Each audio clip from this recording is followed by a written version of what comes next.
Meus amados irmãos, a palavra do Senhor diz, no livro do profeta Jeremias, capítulo 1, disse o Senhor a Jeremias: antes que te formasses no ventre, te conheci, te santifiquei, e as nações te dei por profeta. Irmão Cabral, o que está acontecendo aqui nesta noite, e ainda vai acontecer, faz parte de um projeto de Deus, para a sua vida, para a vida da igreja, para a vida da nossa denominação. Diz respeito à sua ordenação. Eu quero, quero agradecer a Deus pela oportunidade de estar aqui, vivenciando participando desta alegria com o nosso irmão Cabral, com a igreja. Quero agradecer a Deus pela oportunidade, pelo convite honroso.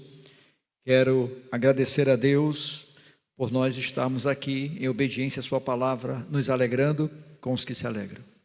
Eu quero também cumprimentar a todos com a graça e a paz do nosso Senhor Jesus Cristo. Meus amados, o que dizer numa ocasião como essa, quando nós vamos tratar de uma ordenação pastoral?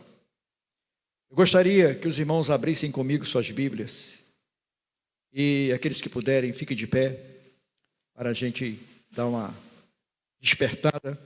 1 Reis, capítulo 19.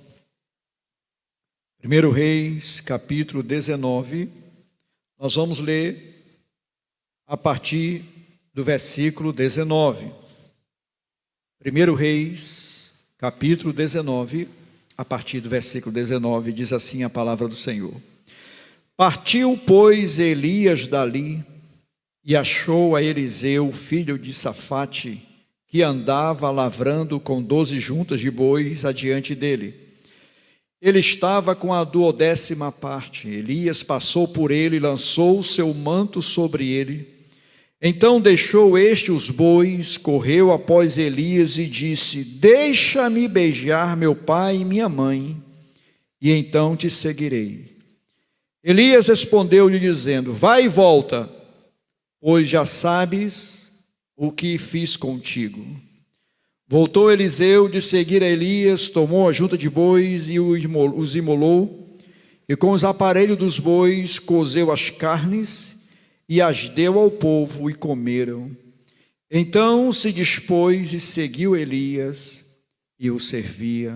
Louvado seja o Senhor. Versículo de número 20, a última parte diz: vai e volta, porque já sabes o que fiz contigo. Vamos dizer todos?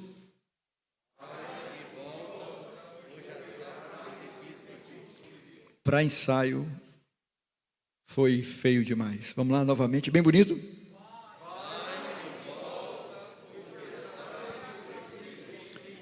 Podem sentar, irmãos.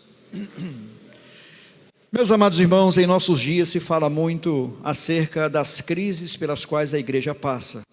E aqui e acolá nós ouvimos sermões, aqui e acolá nós ouvimos pessoas tentando enumerar uma diversidade de crises pelas quais a igreja tem passado. E algumas dessas crises são muito enfatizadas. Há aqueles que superenfatizam, dizendo que a crise maior que a igreja tem enfrentado é a crise moral.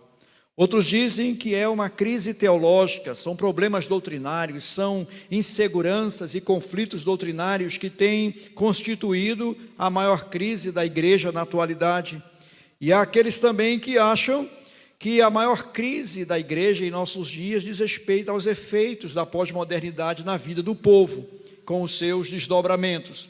De modo, irmãos, que muitas são as crises. Algumas são mais fortes em determinados períodos, algumas vêm e vão, outras vêm e permanecem, tem hora que se fortalece, tem hora que se enfraquece, mas a verdade é que a igreja vive muitas vezes rodeada de muitas crises. Mas qual seria, irmãos, uma das maiores crises que a igreja sempre enfrentou ao longo dos anos? Eu diria, meus irmãos, que nenhuma dessas crises é sem importância. Mas no momento, uma das maiores crises que a igreja tem enfrentado é a crise relacionada tanto ao ministério pastoral como à visão que a igreja tem do ministério pastoral. Então, nós poderíamos dizer, irmãos, que a maior crise é quando o pastor não sabe o que Deus fez com a vida dele. E ainda neste mesmo nível, uma outra crise que nós poderíamos citar é quando a igreja não sabe o que Deus fez com o pastor que ela tem. E aqui, meus irmãos, nós lemos o texto onde nós temos um profeta que serve de modelo, que serve de padrão para os pregadores, para os servos de Deus. Elias, ele é um herói não somente para as nossas crianças, mas para nós que lideramos a igreja do Senhor, nós que somos pastores, nós que somos missionários, nós que nos dedicamos à obra de Deus. Por que nós o consideramos como herói, como padrão, como modelo? Porque Elias era um homem repleto de muitas qualidades, muitas virtudes. Primeiramente, ele era chamado por Deus, mas Elias também, ele era um cara extremamente ousado, intrépido, corajoso. Ele enfrentou um dos momentos mais difíceis da história de Israel, com a sua apostasia, com o seu distanciamento de Deus. E Elias então se destaca como aquele profeta que tinha coragem de colocar o dedo nas feridas morais, nas feridas espirituais que estavam destruindo a nação, que estavam afastando a nação. Elias também, irmãos, não somente era caracterizado por essas virtudes, mas ele também era um homem de fé. E foi por intermédio dele que Deus trouxe uma grande seca como juízo sobre a nação. Também foi por intermédio dele que Deus apaziguou aquela seca e trouxe uma chuva, uma tempestade de águas abundantes, de modo que Elias é considerado na Bíblia um homem que realizou muitos milagres. Apenas o Senhor Jesus operou mais milagres do que Elias nas narrativas bíblicas. E Elias também é caracterizado como um profeta do fogo, aquele que orou e o fogo de Deus caiu e consumiu. E muitos pentecostais, muitos irmãos gostam de citar essa ousadia de Elias, de modo que ele serve de padrão para nós. Mas aqui nós vemos no texto, irmãos, algumas coisas interessantes. Primeiro é que Deus chama Elias, nos versículos anteriores que nós não lemos, por uma questão de tempo, obviamente. Deus chama o profeta e diz que o tempo dele está acabando, o tempo dele está sendo consumado, e que ele deveria ungir alguns reis, e que ele deveria também, como atos finais do seu ministério profético, deveria ungir a Eliseu, profeta, em seu lugar. E Elias sai então cumprindo as determinações de Deus. Isso nos mostra, irmãos, quando Deus diz que o ministério de Elias está no fim, isso tem uma lição muito grande para nós. Eu não estou falando de um servo de Deus qualquer, eu não estou falando de um profeta menor, eu não estou falando de uma pessoa sem relevância, estou falando de um dos maiores profetas da Bíblia. Deus então diz que o seu fim está próximo, e Deus então o designa para os seus últimos atos proféticos, ungir alguns reis e ungir seu sucessor Eliseu em seu lugar. Isso nos mostra, irmãos, que por mais relevante que nós sejamos, por mais importante que nós sejamos na obra de Deus, todos nós passamos, mas a obra de Deus continua, de modo que a obra de Deus é maior do que o obreiro, e o Deus da obra é maior do que tudo isso. Louvado seja o Senhor. Quem diria, irmãos, que Elias, em pleno exercício do seu ministério, com ousadia, ele tinha aquilo que nós poderíamos dizer, pastor Bruno, pastor Moisés, ele tinha aquilo que os nossos jovens gostam muito de usar, a palavra gás. Ele tinha muito gás para ser gasto, ele tinha muito entusiasmo, ele ainda estava pronto, mas aprove a Deus levá-lo.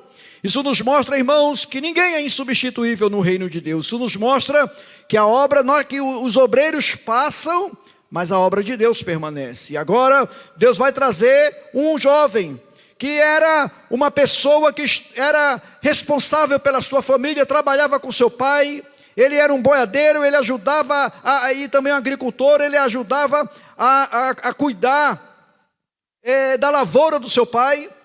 E o Senhor então manda que ele unja Eliseu em seu lugar. E Elias então encontra com Eliseu, e ele pega o seu manto, a sua capa, e joga sobre Eliseu, e aquilo ali tinha um significado, era uma concessão de autoridade, era uma concessão, uma transferência de cargo e de autoridade. Eliseu se surpreende com aquela atitude, e ele disse: meu Senhor, me dê um tempo para que eu possa ir em casa, para que eu possa passar na minha casa, me despedir dos meus pais, beijar os meus pais. E aí Elias responde para ele: vai e volta, porque já sabes o que eu fiz contigo. Meus irmãos, essa expressão, tu já sabes o que eu fiz contigo, não era uma expressão aleatória, não era algo desconhecido em Israel, era algo que as pessoas conheciam muito bem. Significa que agora Deus estava incumbindo Eliseu de dar continuidade ao trabalho, ao ministério profético de Elias. E quando ele diz, vai e volta, porque tu já sabes o que eu fiz contigo, é a mesma coisa dele estar dizendo, tu já sabes o que Deus fez contigo. Porque como profeta de Deus eu vim aqui para transmitir a mensagem de que agora você está sendo imbuído, você está sendo investido da autoridade profética. Vai e volta, porque tu já sabes o que Deus fez contigo. E aqui, irmãos, está a base da reflexão da mensagem que eu gostaria de trazer para os irmãos nessa noite. Pastor Cabral, você já sabe o que Deus fez com você? Você já sabe o que Deus fez com você, pastor?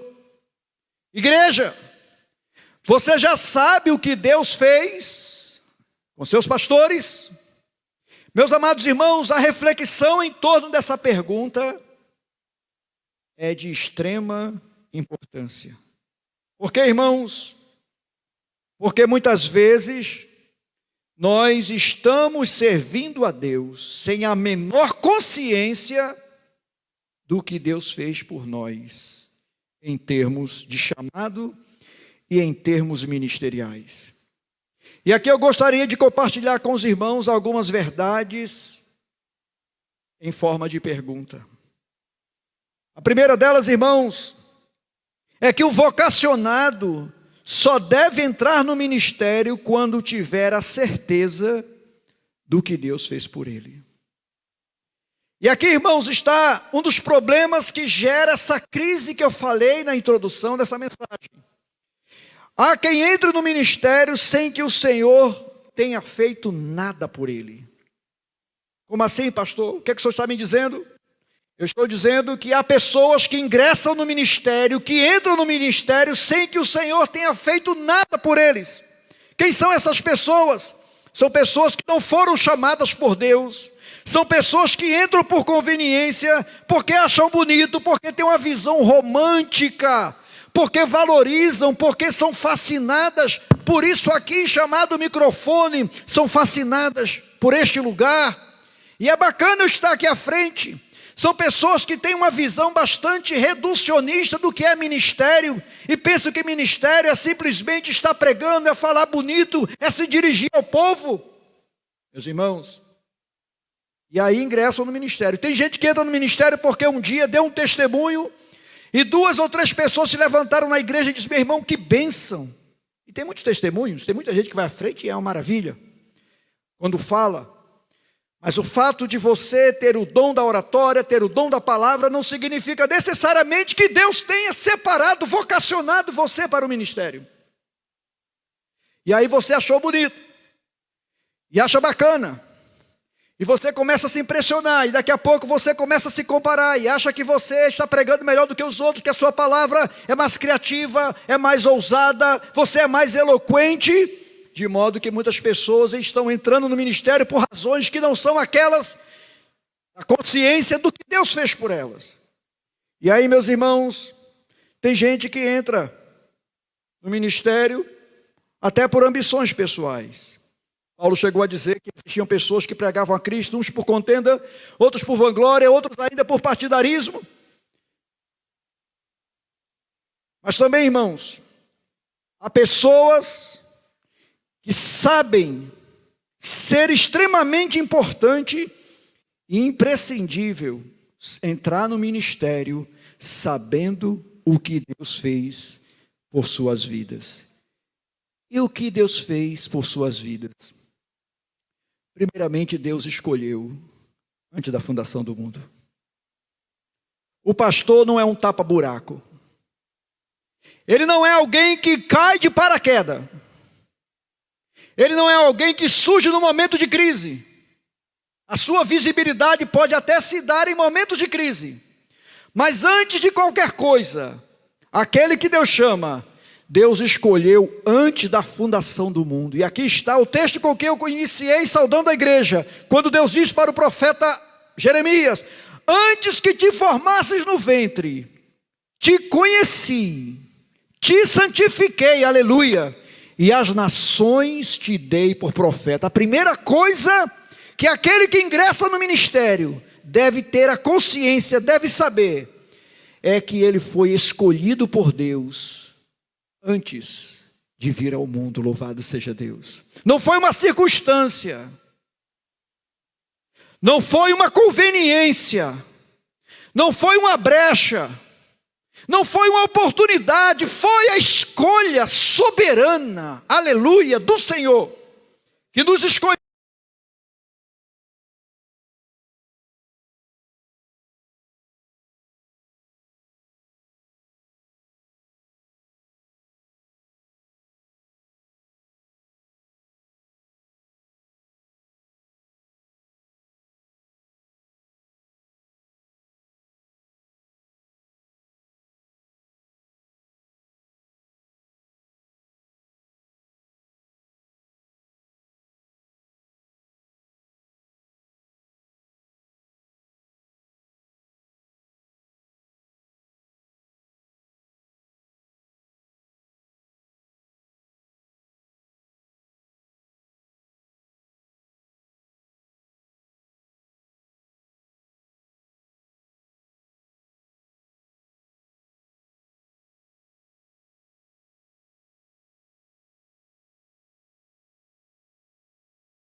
Misericórdia, pastor.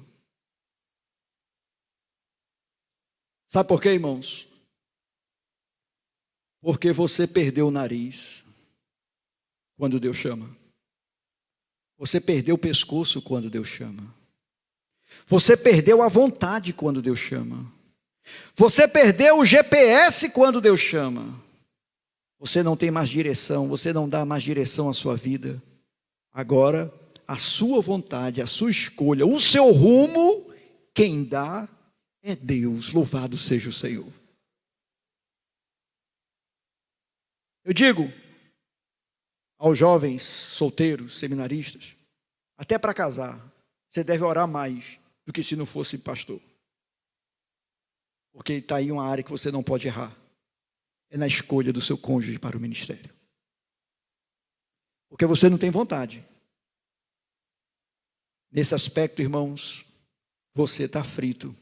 Se você foi chamado por Deus, você está rendido. Você está imobilizado pelo Senhor. Pastor Cabral, para quem não conhece aí, não é? É da área também das artes marciais aí. Lhe amo muito, irmão. O senhor sabe como eu lhe amo. Foi imobilizado por Deus. E agora é Deus quem manda, é Deus quem dirige. A gente vê isso na vida de Jonas. Quando Deus mandou para um lugar e ele vai para outro. Deus disse: Jonas. Deus disse para Paulo, ou Saulo: Saulo, tu estás fugindo. Aprendas uma coisa, Saulo. Dura coisa é contra ti. É para ti, digo. Recalcitrar contra os aguilhões. Você está ferrado. Você está preso, algemado pelo Senhor. Aleluia. Para fazer a vontade do Senhor.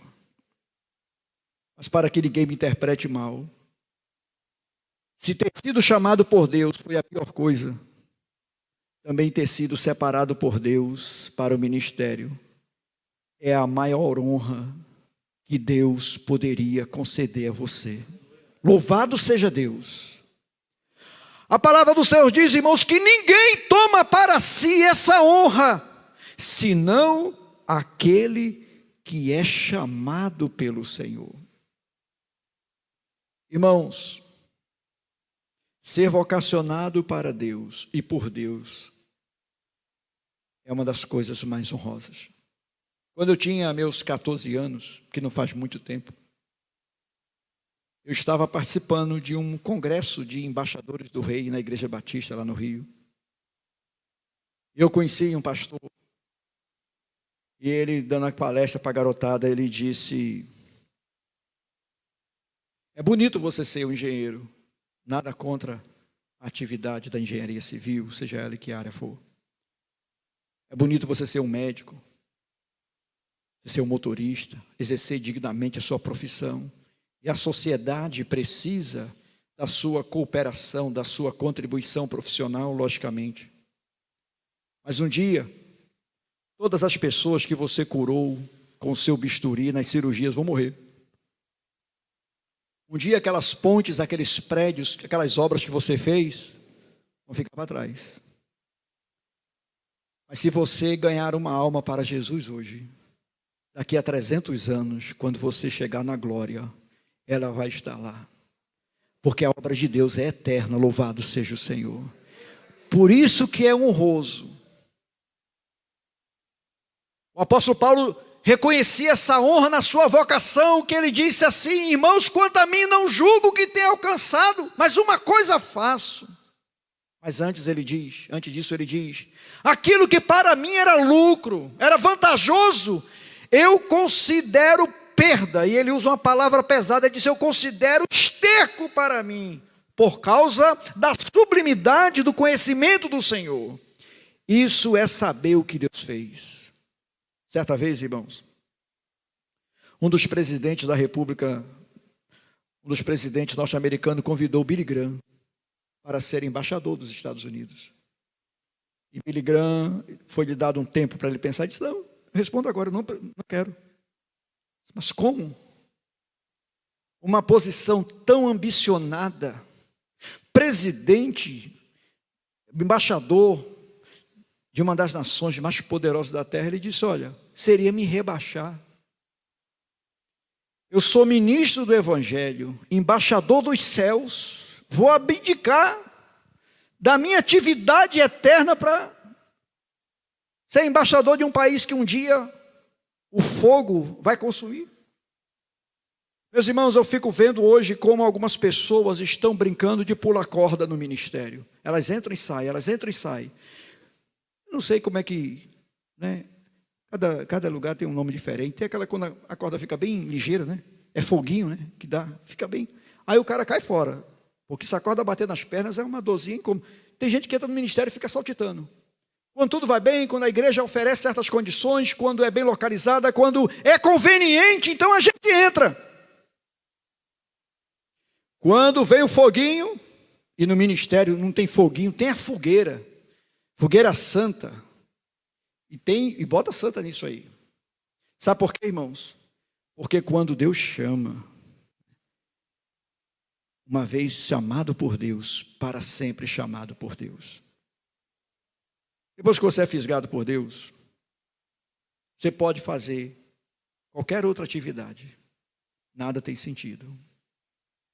Porque você só se realizando a obra do Senhor. Mas o tempo passa, irmãos. E eu vou avançar para o segundo ponto. Vocacionado só deve entrar no ministério quando tiver certeza do que Deus fez com ele. Mas, em segundo lugar, a igreja também precisa saber o que o Senhor fez pelo seu pastor. Meus irmãos, quando Deus chamou Moisés, Moisés ficou preocupado. Ele disse, Senhor, o que eu vou dizer a teu povo? Como é que eu vou chegar lá e vou dizer que... Ele disse, não se preocupe, diga para o povo, o eu sou me enviou a vós para vos tirar daqui. A igreja tem que entender que aquele que Deus chamou, aquele em quem Deus fez uma obra, é aquele que Deus enviou para estar à frente da sua igreja. Louvado seja o Senhor. Sabe por que eu digo isso, irmãos? Porque existem muitos parâmetros que estão sendo usados na escolha dos pastores. E aqui eu vou dizer uma coisa bem interessante. Quando eu era presidente da região, eu dirigi algumas assembleias para a escolha de pastores. Dirigi reuniões com oficiais, com igrejas, assembleias. E eu via o pedido das igrejas. A gente queria um pastor assim. E colocava lá um monte de critérios. Eu nunca vi uma igreja dizer, pastor, a gente queria um pastor de oração. Um pastor que amasse a Bíblia. Nós queremos um pastor que pregue bem. Um pastor que tenha boa aparência. Eu me lembro que terminei me tornando vítima disso. Quando eu vim pastorear a segunda igreja, eu digo isso aqui sem problema nenhum, porque a igreja sabe. Eu já fiz essa queixa à igreja. E aí eu fui sabatinado em tudo quanto era departamento, assembleia, oficiais. E eu me lembro que as perguntas eram, se eu sabia administrar, quando eu me formei, quanto tempo de ministério eu tinha. Ninguém me perguntou pela minha vida espiritual. Um adolescente se levantou no meio da igreja e disse, pastor, eu queria fazer uma pergunta, já no finalzinho, perto das eleições. Quanto tempo o senhor dedica para orar e ler a Bíblia? É o quê, meu irmão? Repita aí de novo. Não, quanto tempo? Essa deveria ser a primeira pergunta. Aliás, deveria ser o critério para você ser candidato. Eu achei muito pertinente. Não estou dizendo, irmãos, que outros valores, outros parâmetros não sejam importantes. Mas muitas vezes, irmãos, estamos querendo pessoas que elas simplesmente, como aconteceu com Saul, baseado apenas estamos escolhendo na aparência. Mas não foi em Saul que Deus fez uma grande obra. A grande obra Deus estava fazendo na vida de Davi. Louvado seja o Senhor. E aí, mais tarde, Jeremias vai dizer no capítulo 3, versículo 15, e vos darei pastores, segundo o meu coração, que vos apacentem com sabedoria e com entendimento. Ou seja, aquele em quem Deus fez uma obra, é uma pessoa que vai apacentar, não segundo as expectativas, mas segundo o coração de Deus. Cabral, sua maior preocupação é, antes de tudo, agradar a Deus, porque a igreja é dele, e é a ele a quem nós, ministros, iremos prestar contas. Louvado seja Deus. Você sabe o que o Senhor fez pelo seu pastor? Eu vou dizer aqui algumas coisas que Deus faz. Além de escolher, Deus dá aos pastores uma costa larga. Ou seja, o pastor aguenta a pancada. Não significa que ele tenha que levar a pancada. Mas hoje a gente vive um momento, de uma hipersensibilidade e de aquilo que os psicólogos têm chamado de vitimização. Qualquer coisinha a pessoa se encolhe, se faz de vítima. Meu irmão, ministério, vou usar uma palavra aqui bem nordestina, é para cabra macho. Não no sentido de confiar na carne, mas é no sentido de que não tem pena da sua própria pele. Paulo disse, eu me gastarei e me deixarei gastar por causa dos escolhidos, dos eleitos, louvado seja Deus. Aquele que Deus chamou, irmãos, ele está pronto. Como disse Paulo, estou pronto não só para sofrer, mas até para morrer, pelo nome do Senhor Jesus. E no capítulo 20 de Atos, no versículo 24, ele diz, mas em nada tenho a minha vida preciosa demais para mim, contanto que cumpra com alegria a minha carreira e o ministério que recebi do Senhor. Você já sabe o que a igreja fez pelo seu pastor? Ele não é um empregado, Ele não é uma pessoa qualquer, ele é uma pessoa escolhida por Deus, preparada pelo Senhor. E a ele foi lhe dado duas ferramentas, numa só, o cajado e a vara. Um pastor que pastoreia, um pastor que usa da vara, que usa da disciplina, que usa da diligência, mas que usa também do cajado para guiar, para apacentar, para trazer, para livrar dos vales da sombra da morte, para livrar dos precipícios. Esse tipo de pastor é aquele em quem Deus fez uma obra.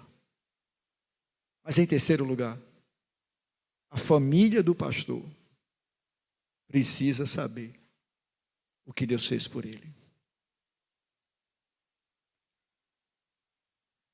Às vezes, irmãos, eu estou lá com meus grilos e algumas pessoas me forçam, vem cá, vamos conversar, abra o coração. Eu disse, meu irmão, não vou abrir o coração contigo, não. Não é que eu não confie em você ou que você não seja uma pessoa confiável, é porque só Deus entende o coração do pastor. Não é verdade, irmãos? Só Deus entende. Às vezes a gente olha assim e diz, aquele pastor é frouxo. Deveria chegar e já ter disciplinado aquelas 3 pessoas. E às vezes não é frouxidão. Às vezes ele está exercendo a longanimidade de Deus na vida daquelas ovelhas, para restaurá-las, para não perdê-las. Às vezes ele vai lá e toma a frente e resolve. Aquele pastor não tem coração. Não é que ele não tem coração, ele está cuidando das laranjas podres para que o rebanho não seja contaminado, não seja afetado. Vai entender um negócio desse? Isso é coisa de pastor, que tem intimidade com Deus. E às vezes a família não sabe. Por que o pastor é tão cobrado? Por que ele é tão criticado? A igreja vive uma relação conflituosa com seus pastores. Elas amam e odeiam ao mesmo tempo. Quando tudo dá certo na igreja, quando tudo vai de vento em popa, quem são os responsáveis? O corpo de oficiais da igreja, que é muito competente. Quando tudo vai bem na igreja, quem são os responsáveis? A diretoria do patrimônio, que tem uma capacidade administrativa descomunal. Quando tudo vai bem na igreja, é porque tem departamentos que são dinâmicos. Mas quando alguma coisinha não dá certo na igreja, quem é o responsável? Pastor. Isso é injusto. Imagina a esposa do pastor, imagina os filhos do pastor. E sabe por que a igreja faz isso? Porque ela não sabe e nem procura saber o que Deus fez pela sua igreja. Uma vez, irmãos, eu nunca tive problema de relacionamento no ministério, com ninguém, nunca tive. Nem com os oficiais, nem com, nunca. Só teve um episódio, de um irmão que uma vez me ofendeu. Ele abriu a boca assim e começou a me ofender e dizer umas coisas. Uma única vez, só foi nesses 31 anos, uma vez só. O diabo também tinha que procurar alguma vantagem em algum momento, né? E aí, irmãos, quem era aquele irmão? Um cabra todo errado. Sabe aquele todo desmantelado? E aí eu olhei para ele. E ele disse, o senhor não vai dizer nada? E na hora, passou um filme na minha vida. Uma série de informações que eu tinha a respeito dele. Eu respirei fundo, pedi graça a Deus. Eu disse, meu querido, Deus me deu graça e estrutura para eu suportar você vomitar na minha cara. Mas você não tem estrutura para ouvir o que eu tenho para dizer. Então eu vou te respeitar e vou poupar você, por amor a você. E aí, um irmão foi na minha casa, um diácono, muito amigo meu. E ele disse, pastor, o senhor tem sangue de barata. Se fosse comigo, eu já tinha dado voadora. Porque ele não sabe o que Deus fez na minha vida. Deus não me levantou para acusar, nem para destruir os outros. Deus me levantou para restaurar e para edificar, para apacentar Louvado seja Deus. 5 anos depois, irmãos, aquele irmão sumiu. 5 anos depois, eu estou dirigindo. De vez em quando eu orava por aquela almazinha. Eu estava dirigindo, fui deixar minha esposa em algum canto, era de manhã cedo. Quando eu estou voltando para tomar café com meus filhos, meu telefone tocou, eu atendi, disse, pastor Manuel, eu conheci a voz. É fulano de tal, eu disse, eu sei, meu irmão. E ele caiu em pranto no telefone. Estou ligando para lhe pedir perdão. Em algum momento da minha vida, eu deixei Satanás semear em minha alma. E eu disse algumas coisas injustas contra o Senhor. Já faz uns 2 meses que o Espírito de Deus tem me cobrado para eu lhe pedir perdão. Vamos voltar aqui o filme, irmão. Você imagina naquela época eu tivesse agido de outra forma, embora eu tivesse razão. Mas Deus não me chamou para ter razão. Deus me chamou para apacentar. Deus me chamou para cuidar, para colocar óleo nas feridas. E aqui eu vou terminar. A família precisa saber. A família às vezes não entende por que o pastor abre mão de algumas coisas, de carreiras, de cargos, de salários. Para quem não sabe, irmãos, eu tive todas as possibilidades de agora, nesse ano, ou no ano passado, estar indo para a reserva, uma carreira militar muito bem sucedida, que era o sonho dos meus pais, especialmente do meu pai.